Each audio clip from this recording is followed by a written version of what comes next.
Hey friends, thank you for coming back. But if you're new here, welcome.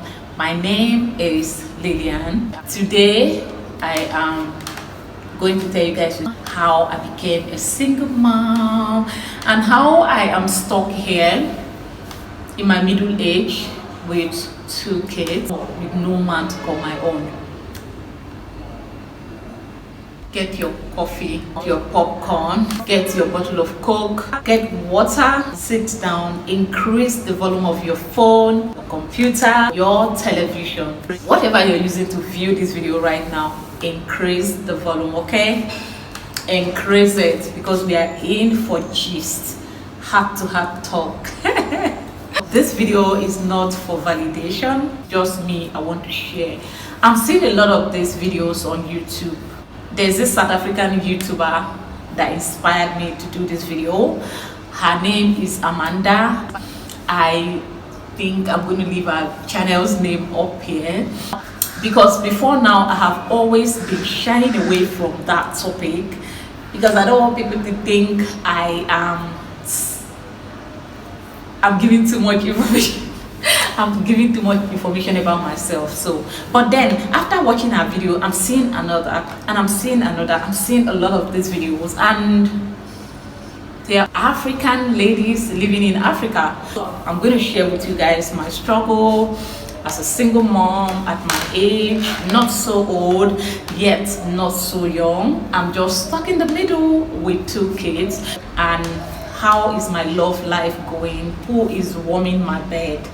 All these things that a lot of Nigerian single moms are too afraid to talk about. I want to represent you all, okay? Today in this video, I'm going to talk about the things that most single mothers are too afraid to talk about. If you are ready for this gist, hit the like button. And if you are not subscribed, come on, subscribe. I mean, I've talked for long already and the video is just starting, so I don't know how many minutes this video is going to be. So what really inspired this video, apart from other ladies that have talked about this topic, is the fact that I got this comment here, and almost in the same video, I think the same day, is it from the same video also, I got this one also. And all these people are talking about wanting to marry me, but their only problem, this person said that he has been watching and that he admires me a lot, and he does not live in Ghana, though he's Ghanaian, but he wants to marry me. But his only fear is that I may go back to my ex. And this other person says he wants us to meet and talk about it if it's cool, so he can marry me. Am I not lucky? Clap for me, guys. So just for those of you that think my hubby, my husband, my this, my boyfriend, my fiance, don't worry, babies are coming. Watch your back, okay? Because right now Lily is gonna be Mrs. while you are there. Don't worry, don't worry. So, but please, I don't want this video to be taken too seriously, and at the same time I don't want it to be taken for a joke. Okay, so when this person said he is afraid I may go back to my ex, that got me wondering. For those of you that have been following my channel for some time, you know my age, you know how many kids I have, and you know these kids are not from one man, they are from different men. Oh my gosh, evidence of rolling everywhere. Okay, so yeah, I know I've been insulted about that severally by most Nigerians that leave me comments when I do something they're not in agreement with. They'll tell me you have kids for different men. You get that? So I'm supposed to be sad, be crying, be depressed about that. I want to explain this person. I want to ask, which of my ex am I going back to? Among the 2 of them, okay, to take you back to the beginning of my journey to motherhood, and that landed me to single motherhood. I was married. I got married on the 9th of, is it December? Okay, yeah, I think, was it December? I got married on the 9th of December 2011. I didn't know quarter of what I know right now. I was just so immature. I was married for the wrong reasons. I got married because the guy wanted to marry me. I got married because almost all of my friends then were getting married. A lot of reasons I got married for. I got married for that because I need a man in my life so I can have children on time, so that I will not become too old to have kids. I got married because that is a proof that you are a responsible person, a responsible woman, not person. As a man, you can go on and not get married. You are still going to be applauded, but as a woman, you need a man for you to be respected. You need a man for your neighbor not to beat you up, your male neighbor not to beat you. You need a man in your life as a husband so that when your family is having a meeting, he will go and represent you. You need a man so that when somebody bash your car out there on the road when you are driving and he is at fault, and you ask him to explain this, he's going to tell you, go get your husband to come. I cannot talk to you because you're a woman. And then if you open your mouth to even say anything, you will be beaten up. And your problems are just numerous as a single lady. And I was not ready to face all of those. You see a single matured lady, a working class lady, everybody tends to treat her like she's cursed. So I didn't want to get to that point where everybody would think I am incomplete. So I quickly, when the opportunity presented itself, I got married. Before I got married, that guy never asked me if he never said he want to have any, we never had any intimacy. He never ever, because he said he's a born again Christian, and I liked that. I liked it. He's a born again Christian. I am not very born again in the eyes of the society. So I thought that find a man that will help me to, my spiritual life will grow. I'll become so born again, so born again. So I wanted someone that will help my spiritual life to grow, because I'm this serious. I am vocal. I am the person that will call red, no matter who is involved. So I wanted to tone it down. Maybe I'll start calling red brown when some people are involved, and then I needed a holy man in my life who will help me get there. I got married to this upcoming pastor, so he did all the right thing that he was supposed to do. We got married and left, went home to his own place, to his people, and I took him immediately. I think the pregnancy resulted from the first intimacy we ever had. I had complications somewhere around almost at 7 months of pregnancy. I had complications. My kids were twins and I had them prematured. My water broke, so he said we should pray. So we spent a lot of time in the house, until I said I wasn't going to do that. So we went to the hospital where I registered, and then the doctor was not on seat. So I spent a whole day at the hospital without a doctor attending to me. The nurses were giving me antibiotics to take while we wait for my doctor. And because we didn't have money, so he said we should have faith. And then it got to the point where I had run out of faith. So finally, how many days later, like a day or two later, the doctor came back and they recommended we go to a hospital that has incubator. He held my hand and said, I want you to believe in God. Go home, let's go to the house and stay there. Let's see, God will change things for you. I actually was blackmailed to believe that until we got home, and the water just wouldn't stop pouring out. So I told him, no, I'm not going to believe in God again. I've exhausted all my belief and I've run out of faith. So at the hospital, he wanted us to I told him, sign the documents. I am ready to deliver with C-section just to save the babies and save my own life. We lost one of the babies 3 days after. We were left with one baby. And then we spent quality time at the hospital. Not because we needed treatment, though the baby was incubated for a period of 1 month, and each of this 1 month, every day, we're supposed to pay 10,000 naira a day. So we're given the bill of 500,000 naira, 500,000 naira. So we didn't have the money to pay, at once. So I ended up staying in the hospital for 4 months, 2 weeks and 4 days. By the time we were able to clear the bills and go home, he was already angry that I have made him spend money. My spirit husband is the one behind it. So the thing that led to the breakup of the marriage was when the baby couldn't sit. At the time she was supposed to sit, she could not sit. When she was supposed to walk, she couldn't walk. And he was always comparing her to his brother's son, who was already walking, who was driven, and our own just wasn't. She was smaller than her age mates. So he said maybe something is wrong.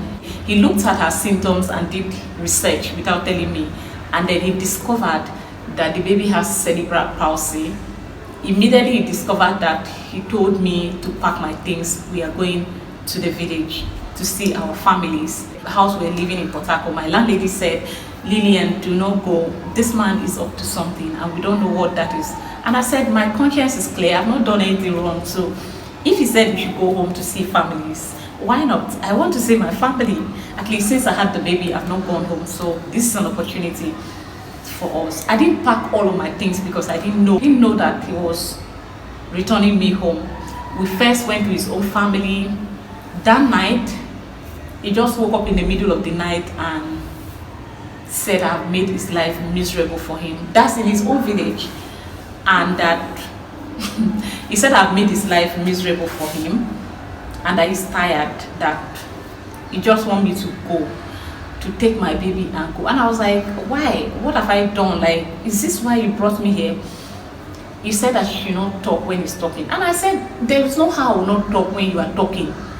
If you want me to keep quiet like a flower, I'll be looking at you. That was when this man slapped me and added another my head. That was around 11:30 p.m. I screamed. I made my way to the door and opened the door. At that time, my baby was sleeping on the bed. So I opened the door and rushed outside. So when I went outside, he came there. I wanted to retaliate. So I walked closer to him and I said, why did you do this to me? Why did you beat me? Like, what have I done? What have I done? I landed him a slap on his face because there was no how I'm going to watch this man beat me like a baby when I did nothing wrong to him. Immediately I slapped the slap. He picked up, there's this bamboo, I don't know how you call it, a bamboo stick that was lying there.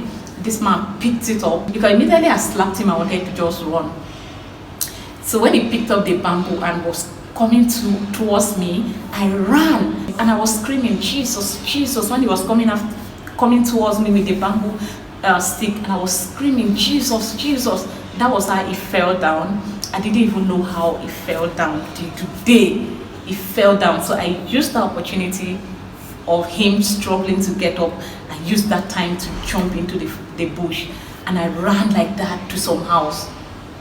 I didn't even know where I was because in his village, I'm not from there. I don't speak his language. I don't know anything. The meeting, family meeting the following morning, the whole village all blamed him and told him, when they asked us to judge what happened, they told us we don't have any issues. Maybe we are just struggling financially and we are not patient enough with the baby's health. We should give the baby time. She would thrive.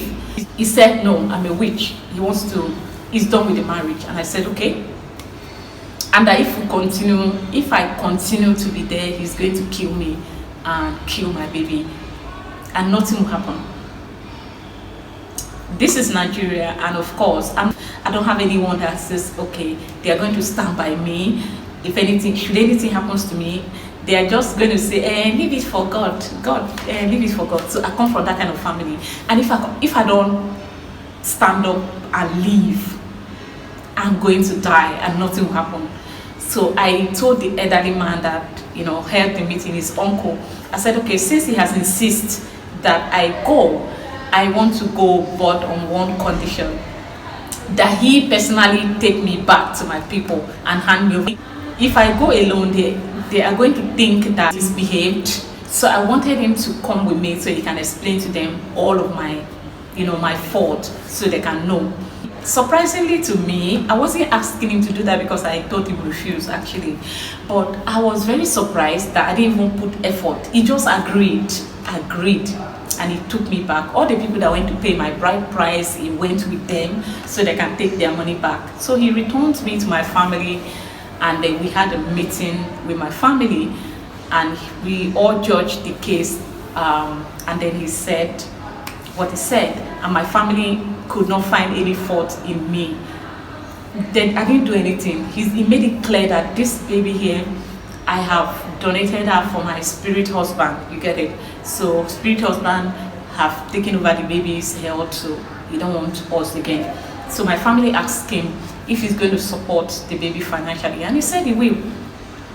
So he left me there and went. So I had to go back to Port Harcourt to pack my things, because almost all of the things we were using in the house were mine, the things I had living alone before I got married. So I went to pick some of the things and I went back to the village, continued. The rest is history. I think in 2015, because he returned us in 2013, and then I gave birth in 2012.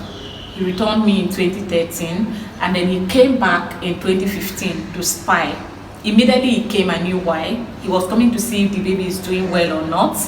And then he left, and never heard from him again. I never saw him. I don't know anything about him right now.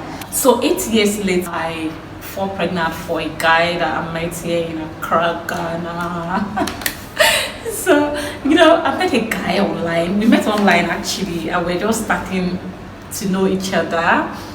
After some weeks of him trying to get me to come visiting, that day I was bored. That was on a Christmas day, and all of my roommates have all gone out. There was nobody at home. Some of them traveled to Nigeria, and some of the people that were there went to their boyfriends. And when we talked on the phone, they were telling me, housekeeper, you better go out. So go and chill with, just go out, take yourself out. So I eventually went for Christmas at this guy's house. Got there, had something to drink. If you know me, you know that alcohol and I are not good together. Like once I drink, I get drunk, and I just become lazy and I want to sleep. The rest is history, you get it. So I didn't know that what happened that day was going to lead to me getting pregnant. I didn't know. But then I came back to the house, and then I traveled to Nigeria after about a week or so. Maybe a week or two after we met, I decided to go home to Nigeria.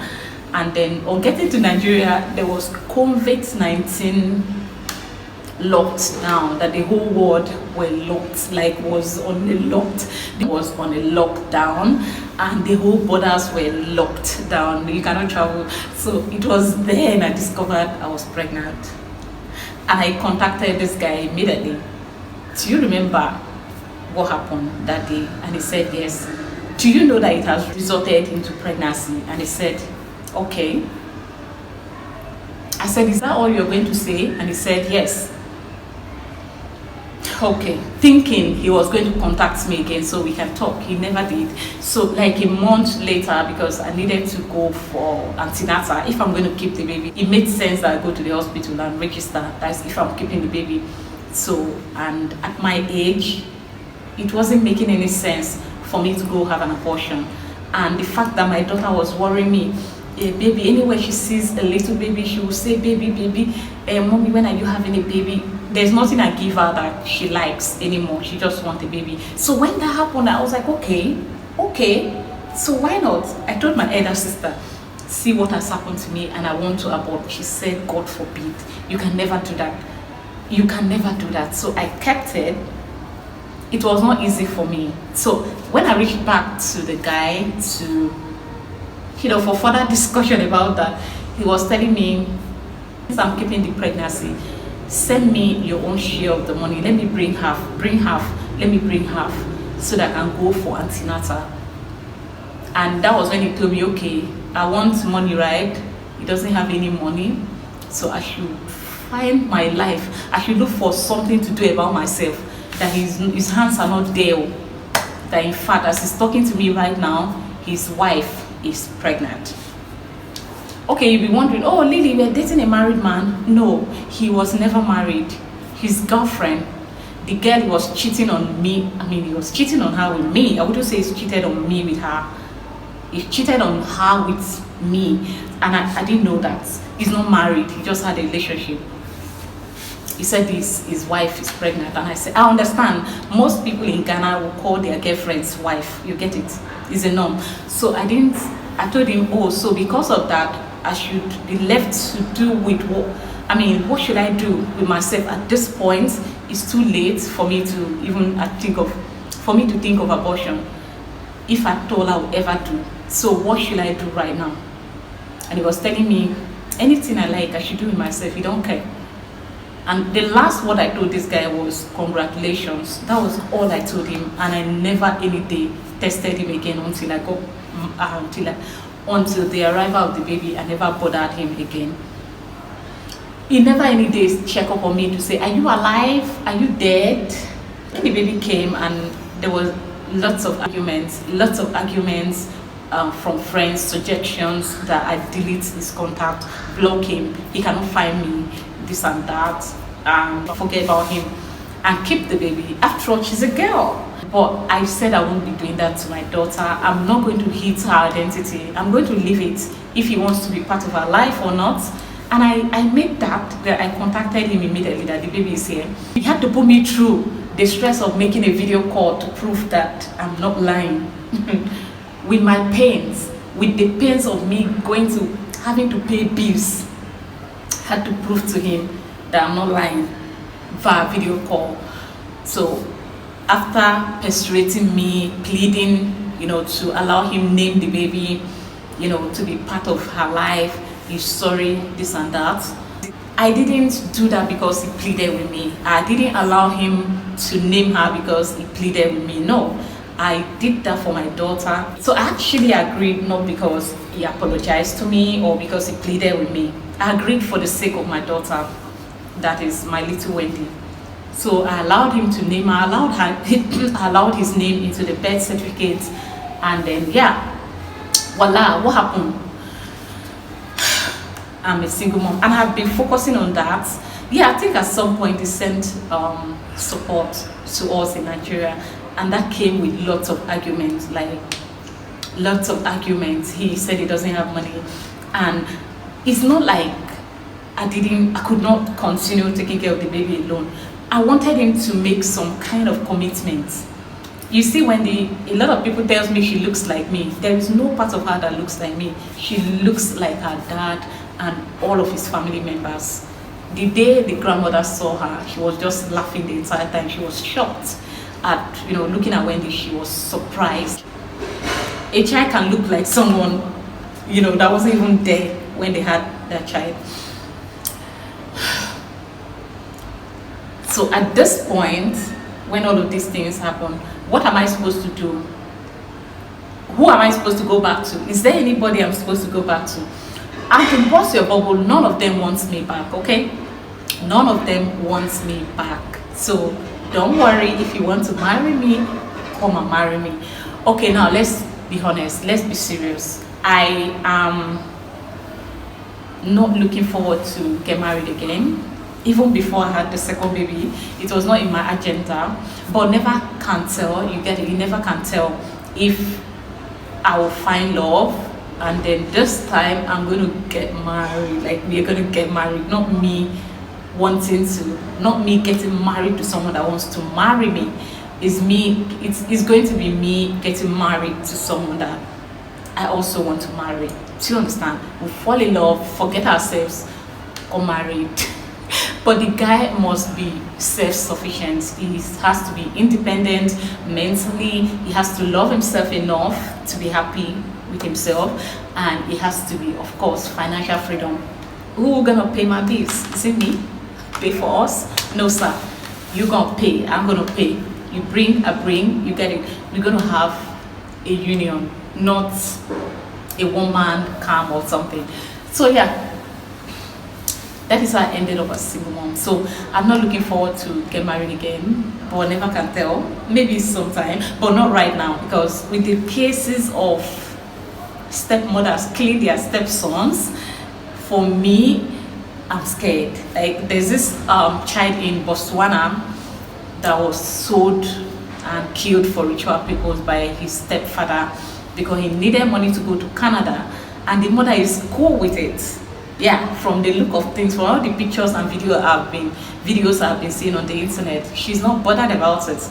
And back home, there are lots of young girls that are roaming the streets that had been thrown out of their houses by their mothers and stepfathers because some of these men wants to have carnal knowledge of the girls, and when the child refused, the mother will be, the man will be against her in the house and then tell the mother to throw the child out, and the mother will do it.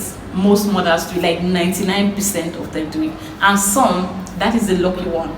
The ones that are not very lucky, they have their stepfather raped them, even destroy their womb, and the woman will still, stand with her husband and never get justice for the child. Some are even dying.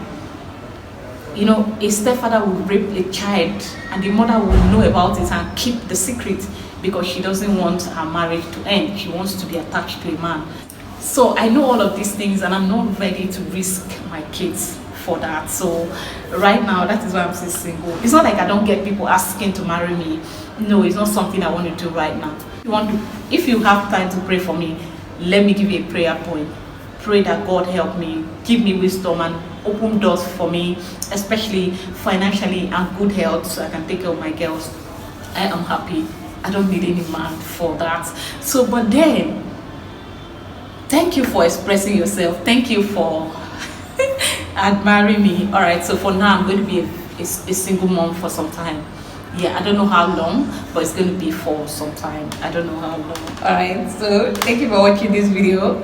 I finally made it without tears. Thank you, Lord. Thank you, Amanda, for inspiring me. All right, so thank you all for watching. I'll see you in my next one. Bye.